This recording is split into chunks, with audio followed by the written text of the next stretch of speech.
असदुद्दीन ओवैसी एक ऐसा नाम जो संसद से लेकर सड़क तक, बहस से लेकर सोशल मीडिया तक हर जगह सुर्खियों में रहता है। लेकिन सवाल यह है कि क्या वे सच में मुस्लिम समाज की आवाज हैं या सिर्फ एक विवादित नेता। असदुद्दीन ओवैसी ऑल इंडिया मजलिस-ए-इत्तेहादुल मुस्लिमीन एमीन के राष्ट्रीय अध्यक्ष और हैदराबाद से लोकसभा सांसद, भारतीय राजनीति में एक प्रमुख और विवादास्पद व्यक्तित्व हैं। उनका जन्म 13 मई 1969 को हैदराबाद में एक राजनीतिक परिवार में हुआ था। उनके पिता सुल्तान सलाहुद्दीन ओवैसी और दादा अब्दुल वाहिद ओवैसी ने एमीन को मजबूत आधार दिया। ओवैसी ने लंदन के लिंकन इन से बैरिस्टर की डिग्री हासिल की और 2004 से लगातार हैदराबाद से सांसद चुने जा रहे हैं। उनकी बयानबाजी अक्सर मुस्लिम समुदाय के अधिकारों, अल्पसंख्यक मुद्दों, वक्फ कानून, धार्मिक स्वतंत्रता और हिंदुत्व की राजनीति पर केंद्रित होती है। ये बयान न केवल राजनीतिक बहस को तेज करते हैं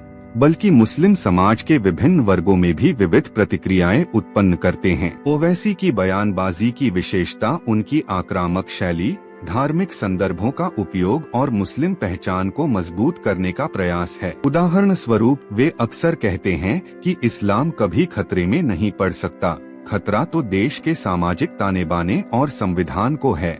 लेकिन उनकी कुछ टिप्पणियां, जैसे 15 मिनट वाला जुमला जो उनके भाई अकबरुद्दीन ओवैसी का मूल बयान है, विवादों का केंद्र बन जाती हैं। मुस्लिम समाज की प्रतिक्रियाएं इन बयानों पर ध्रुवीकृत होती हैं। कुछ उन्हें मुस्लिम हितों का सशक्त रक्षक मानते हैं तो कुछ उन्हें राजनीतिक लाभ के लिए समुदाय को भड़काने वाला ठहराते हैं। यह लेख मुस्लिम समाज के विभिन्न वर्गों, उलेमा, सामान्य नागरिक, युवा, बुद्धिजीवी और सोशल मीडिया उपयोगकर्ताओं की प्रतिक्रियाओं का विश्लेषण करेगा। मुस्लिम समाज भारत में लगभग 20 करोड़ की आबादी वाला एक विविध समुदाय है, जिसमें सुन्नी, शिया, पसमानदा, अशराफ और विभिन्न क्षेत्रीय समूह शामिल हैं। ओवैसी की बयानबाजी पर प्रतिक्रियाएं इस विविधता को प्रतिबिंबित करती हैं। कुछ मामलों में समर्थन मिलता है, जैसे पाकिस्तान विरोधी बयानों पर, जबकि विवादित टिप्पणियों पर आलोचना होती है। यह लेख ऐतिहासिक संदर्भ, प्रमुख बयानों और समुदाय की प्रतिक्रियाओं पर आधारित है। ओवैसी की राजनीतिक यात्रा 2004 से शुरू हुई,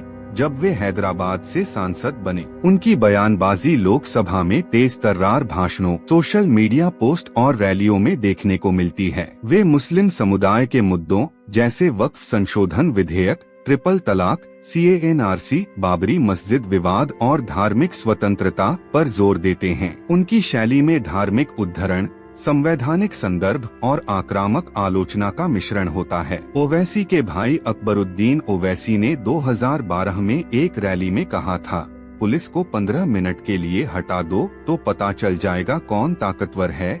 असदुद्दीन ओवैसी ने हाल के वर्षों में इस जुमले का अप्रत्यक्ष संदर्भ दिया, विशेषकर महाराष्ट्र चुनावों 2024 के दौरान सोलापुर में। उन्होंने कहा, भाजपा कांग्रेस मुस्लिम समाज की आवाज दबाने की कोशिश कर रही है, लेकिन हम डरने वाले नहीं। पुलिस ने उन्हें भड़काऊ भाषण के लिए नोटिस दिया, जिस पर ओवैसी ने गुस्ताखी हो गई कहकर माफी मांगी, लेकिन जुमला दोहराया। यह बयान मुस्लिम समाज में विभाजन पैदा करता है। एक ओर एमीन समर्थक इसे हिंदुत्व के खिलाफ साहसिक चेतावनी मानते हैं, दूसरी ओर कई मुस्लिम नेता इसे अनावश्यक उकसावा बताते हैं। मौलाना साजिद रशीदी ने कहा, ओवैसी देश में दंगा फैलाना चाहते हैं। उनकी बात सुनकर मुसलमानों का खून खौलेगा। उज्जैन के महामंडलेश्वर आचार्य शेखर ने इसे समुदाय हिंसा को बढ़ावा बताया। हालांकि वे हिंदू हैं, लेकिन मुस्लिम संगठनों ने भी निंदा की। 2025 में वक्फ संशोधन कानून लागू होने पर ओवैसी ने कहा, यह बिल मुसलमानों के खिलाफ है, वक्फ नाम की कोई चीज नहीं बचेगी। उन्होंने देशव्यापी आंदोलन का आह्वान किया और कहा, मैं अपनी दरगाह या मस्जिद का 1 इंच भी नहीं खोऊंगा।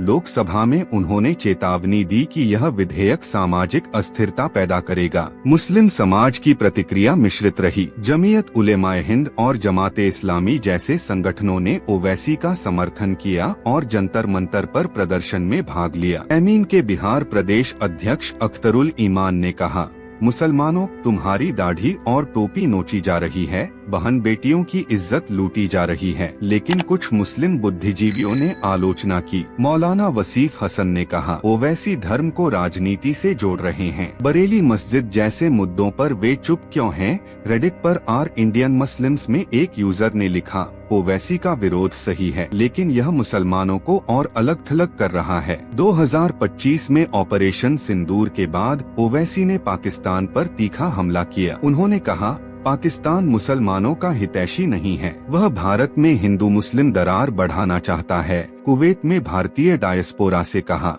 पाकिस्तान इंटरनेशनल मिलिटेंट फंड है, न कि IMF। उन्होंने हाफिज अब्दुल रऊफ जैसे आतंकियों की नमाज पर तंज कसा। इस पर मुस्लिम समाज का बड़ा समर्थन मिला। रेडिट के आर इंडिया स्पीक्स पर यूजर्स ने कहा, ओवैसी पाकिस्तान के खिलाफ बोलकर साबित कर रहे हैं कि भारतीय मुसलमान देशभक्त हैं। आर इंडियन मुस्लिम्स में एक पोस्ट में लिखा, ओवैसी हिंदुत्व के प्रचार को तोड़ रहे हैं कि मुसलमान पाकिस्तान समर्थक हैं। लेकिन कुछ ने आलोचना की। एक अरब ट्विटर यूजर अब्दुल्लाह अलमादी ने कहा, ओवैसी को पाकिस्तान के खिलाफ बोलने की जरूरत नहीं, यह हिंदू चरमपंथियों का साथ देना है। भारतीय मुसलमानों में भी कुछ युवा जैसे @दानिशंजार_ ने कहा, ओवैसी की राजनीति में डेंट आ गया है, मुसलमान अब उनकी तारीफ नहीं करते। 2019 में बाबरी फैसले पर ओवैसी ने कहा, सुप्रीम कोर्ट सर्वोच्च है लेकिन अचूक नहीं। 2025 में ज्ञानवापी मस्जिद पर कहा, काशी की मस्जिद का हक हम खो चुके हैं, वहाँ नमाज नहीं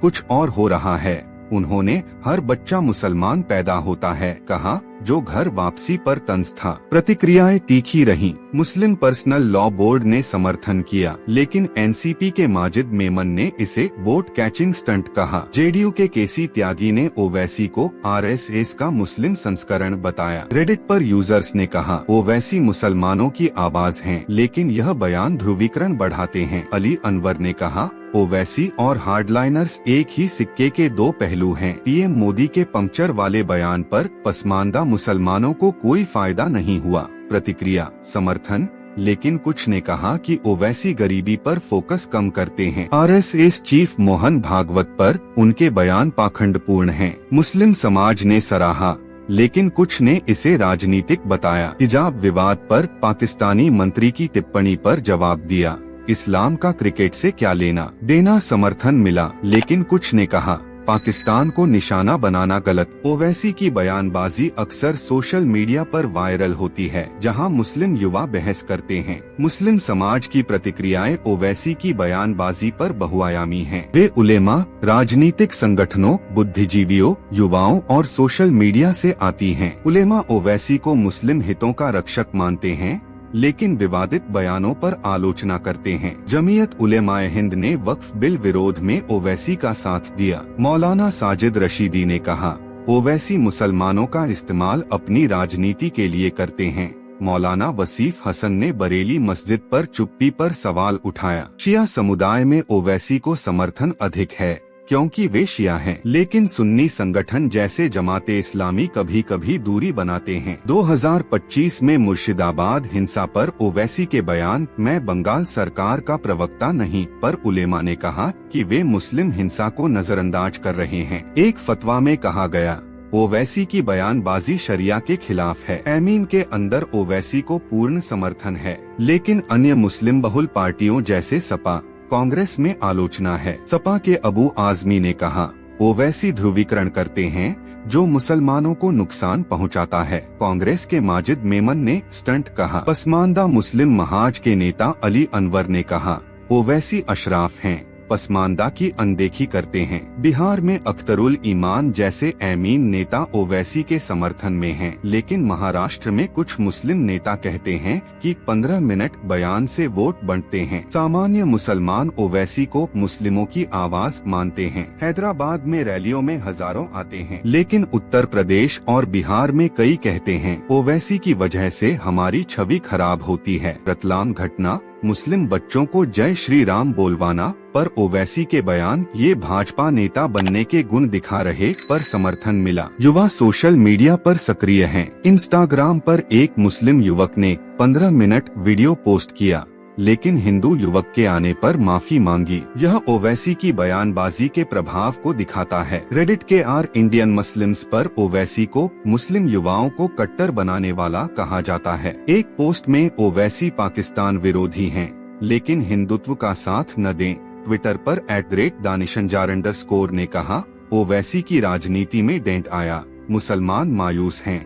लेकिन @अब्दुल__ ने कहा, ओवैसी को निशाना बनाना गलत, वे सभी धर्मों के खिलाफ बोलते हैं। अंतर्राष्ट्रीय स्तर पर कुवैत में ओवैसी के बयान पर मुस्लिम डायस्पोरा ने सराहा, लेकिन पाकिस्तानी मुसलमानों ने आलोचना की। हैदराबाद और तेलंगाना में समर्थन मजबूत है। महाराष्ट्र में मिश्रित, उत्तर प्रदेश में सपा समर्थक आलोचना करते हैं। बिहार में पसमानदा मुसलमान ओवैसी को अशराफ नेता कहते हैं। ओवैसी की बयानबाजी मुसलमानों को एकजुट करने का प्रयास है, लेकिन अक्सर उल्टा असर करती है। असदुद्दीन ओवैसी की बयानबाजी मुस्लिम समाज के लिए एक दोधारी तलवार है। एक ओर वे अल्पसंख्यक अधिकारों की मजबूत पैरवी करते हैं, जो समुदाय को सशक्त महसूस कराता है। दूसरी ओर विवादित टिप्पणियां ध्रुवीकरण बढ़ाती हैं और मुसलमानों को मुख्य धारा से अलग करती हैं। प्रतिक्रियाएं दिखाती हैं कि मुस्लिम समाज एक समान नहीं है।